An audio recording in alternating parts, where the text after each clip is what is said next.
Bugun nimani obzorini qilamiz? Proyektini o'zimizda qilib, sxemalarini chizib, texnologическая линия по переработке гидролизатор протеина. Buni yodlab olguncha bir hafta o'tsa kerak. Ketdimi? Ketdik. Bu bizda выпарной apparat. Ko'jadan biz oqsil olib chiqarmoqchimiz. O'sha butun masalan uyda ovqat qilsangiz ham suvni chiqarib olib, mana shu apparatga solamiz. Keyin dalshi yana bor proseslar. Keyin undan chiqib turib ma'munga tushadi. Hozir 5 kunda yig'ib beramiz degani bu. Mirzobek aka, mana borib keldik. Kichkina qismi bu, to'g'rimi? Eng kichkina qismi. Uskunangizni olib kelib beramiz. Rahmat, sog' bo'linglar. Mirzobek aka, bugun nimani obzorini qilamiz? Bugun oxirgi obyektlarimiz, proyektlarimizdan bittasi biza Xitoydan butun boshli liniyani yasattirib, proyektini o'zimizda qilib, sxemalarini chizib, liniyani yasattirib, olib kelib Toshkent shahrida qo'ydik. Bektemir tumanida qo'ydik. U liniyani nomi ham juda qiyin, chunki texnologik protsessi o'zi qiyin. Oddiycha qilib tushuntirsak, qisqacha qilib tushuntirsak, mollarni terisini qayta ishlash. U ko'jvelniy deydi, u charm olish yo'nalishi emas. U charmi boshqa joyga ketadi. O'shandan nima deydi? Charmini обработка qilinayotganda ko'p chiqindi chiqadi. Yog'ga o'xshagan bir narsa chiqindili chiqadi. O'sha chiqindini qayta ishlash. U liniyani nomi mana proyektimda yozilgan. Agar mumkin bo'lsa o'qib beraman. Технологическая линия по переработке гидролизата протеина, полученного из отходов хромовых кож с использованием нагревательных процессов. Shu bitta nom. Bu juda katta. Buni yodlab olguncha bir hafta o'tsa kerak. O'zim ham boshida kelganda boshimni ushlaganman. Menga oldimga kelishdi, shu taklif bilan siz shunaqa narsa olib kelib bera olasizmi deb. Nima narsa desam, xuddi qulog'imga anaqa ting deganda eshitildi. To'xta endi dedim, yozdim. Keyin где-то 3 kun shuni o'qib o'rgandim. Protsessni o'qib o'rgandim. Xitoy komanda bilan maslahatlashdik. Joyiga borib ko'rdim, ularning eski производствосini ko'rdim. Eski производство, eski o'zini so'zi bilan eskida. Biza hozir olib kelgan liniya, biza hozir olib kelgan оборудованиялар zamonaviy. Рамочный filtr deydi. Рамочный filtrda oldin o'sha narsa filtrlanadi. Keyin undan chiqqan suyuq mahsulot испарительga, reaktorga tushadi. Reaktorda ma'lum bir darajagacha qizdirilib, undan keyin sovitiladi. U pasterizatorda sovitiladi. Qolganini endi o'sha yerga borganimizda o'zingiz ko'rasiz. Ketdimi? Ketdik. Faxriddin aka, nima apparat bu o'zi? Bu bizda выпарной apparat. Buni funksiyalari juda ko'p. Buni faqat bitta narsa ishlab chiqarish uchun mo'ljallanmagan. Bu ko'p narsa ishlab chiqarsa bo'ladi. Masalan, mana bizga ishlab chiqarishga masalan mineral o'g'it ishlatsa bo'ladi, chiqarsa bo'ladi bularda. Suvda eruvchan. Masalan, biz hozir chiqaramiz degan narsa oqsil. Ko'jadan biz oqsil olib chiqarmoqchimiz. O'shaning uchun shu ustanovkalarni qo'yganmiz. Masalan, ishlash prinsipi qanaqa? Mahsulotni buning ichida qaynatiladi.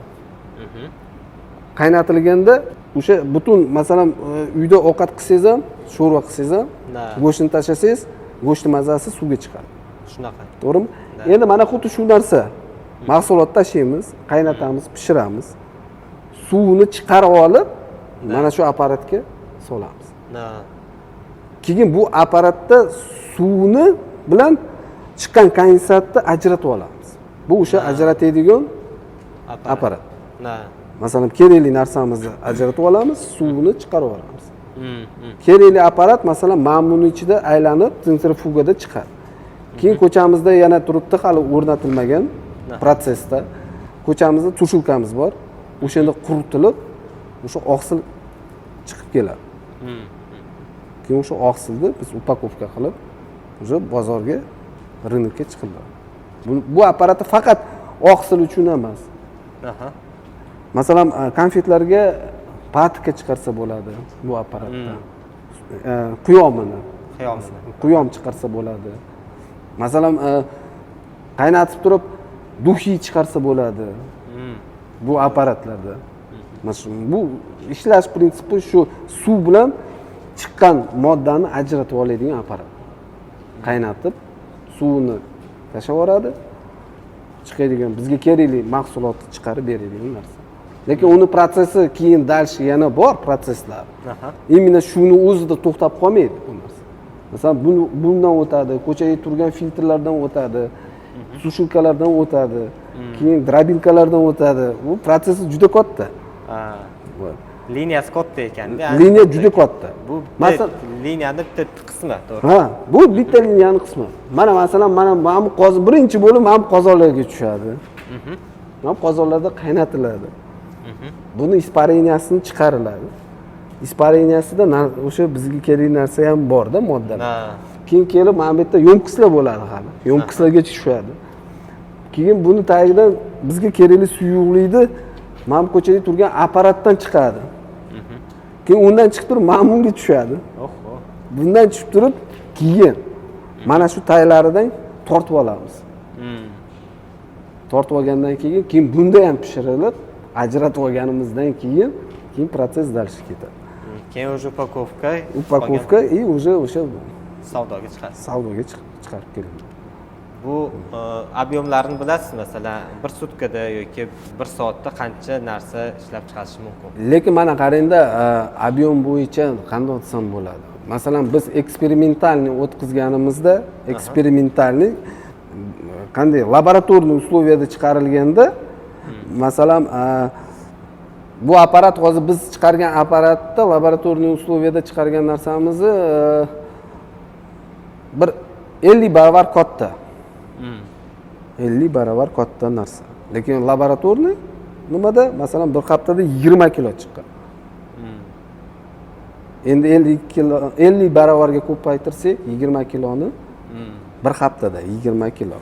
Bir haftada почти bir tonnaga borib qolar ekan. Undan ko'prog'iga borishi mumkin. Ishlashiga bog'liq. Hamma haligi nima deydi, bizni qo'limizda emas. Hamma narsa shu zaifni связанный bo'lib, bu paytda svet o'chib qolishi mumkin, suv kelmay qolishi mumkin. Boshqa narsalar ham bor, faktor. Endi yana bitta savol. Bu apparatlarni именно STT spetstexnika Toshkentdan zakaz qilingan. To'g'rimi? Qancha muddatda olib kelib berildi bu? Taxminan shu bir 15-20 kunlarda keldi-yu. 15-20 kun. Bu meni bilishimcha. Chunki biz masalan men aslida bu apparatda nima deydi, yig'adigan odam.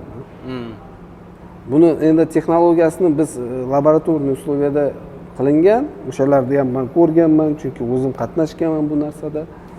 Endi bu yerda hozir mana biz xo'jayinlar zakaz qilgan. Ular qachon zakaz qilganligini bilmayman, lekin bizga približno 15-20 kunda kirib kelgan. Zo'r. Bu yerda montaj ishi qancha vaqt olishi mumkin? Montaj ishlari masalan mana bu narsani o'zi qo'yiladigan, yig'iladigan darajasi masalan bir 3 kundan 10 kungacha olishi mumkin. 3 kundan 10 kungacha. Lekin bunga kelayotgan liniyalar yana vaqt oladi. Buni o'zini yig'ishi 3 kundan 10 kungacha vaqt oladi. Bu yerda har bitta apparat взаимосвязан. Endi har bittasini oldin o'zini qo'yamiz, o'rnatamiz, o'zini bunga kerakli narsa sveti bor, suvi bor, issig'i bor. Masalan, ular ham o'sha ulanadigan narsaga kiriladi. Endi keyin bular hammasi qo'yilgandan keyin взаимосвязанный qilish uchun bundan bunga ulaymiz. Bundan unga ulaymiz. Bundan u liniyaga ulaymiz. Masalan, u ham masalan protsess kuni olinadi. Masalan, hisoblanadi. O'shancha hozir 5 kunda yig'ib beramiz degani bu. yo o'zi masalan mana shu apparatda o'zi 3 kundan 10 kungacha yig'iladi. kundan 10 kungacha. 10 kungacha yig'iladi. Qolgan apparatlarni bir-biriga ulashib o'ziga yarasha Vaqt soatini oladi. Tushunarli. Mirzabek aka, mana borib keldik.